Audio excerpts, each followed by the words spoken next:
Giao tu David H zo than puya phong thầu huan soi am maya en ngai en vu phim lệ phê lên đi về khang la chu qua poi non ron the to lo del rum sai tum ang shima khum be ta dam chun meng lo jam lo sa khwana ko sa ko ma nung pui tur khop pa thia thu ko chiar pe lo Christian in đi về thong si he ha ngày to zong po in ka bing chu mai ka ti don ve te pipu chana ru ru ko khon choi ngai lo min zimoi le don lan swati ra sim dam ai bil thi ti ya lam pui chang khata mi am be chengai lo ti chin tu nam ro pui an num thuru moi ta ka in phum ru zo lum zimoi kha chalai tu in nuna kan nuna tlem te tal chambang alo omim le han khir ve te kan ton lai kho ve hi dik na fama fel na tloma rin om na bo zo ta sem chan e bil por kan te zo to ani hi te ro lam pui chang khata mi an be chengai lo ti chin tu te nge kha kan in mel shek to a kan in er chama it sig na in kan khat zo ta kan in a in nei tua la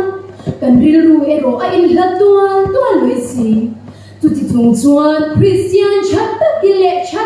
te kan la ni tho si ni hi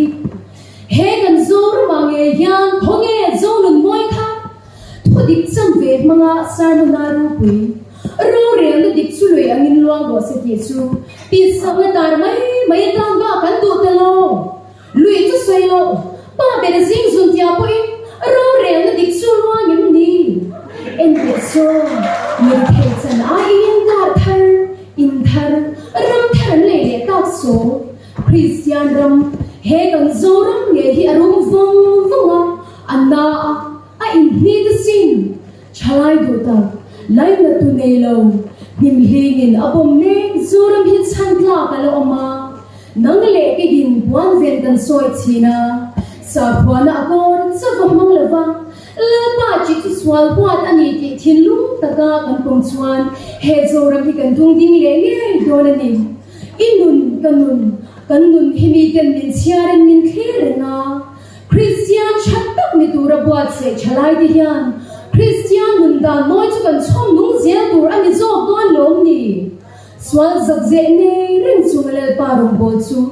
mol phone za khwa then tu mai ani ti siam khan ato pera ka cha bu te chu he he ni thua ko siklu hi ki dam the ani lain thua ka tang ka lut ero ti dam the ani lo ti shala ine phak ba kin in che ngai chu la ine thelo odin sungai na lukhura ta lut lo turin in vem ka tam che tang ka sungai na hi swatin reng bulan sia kalome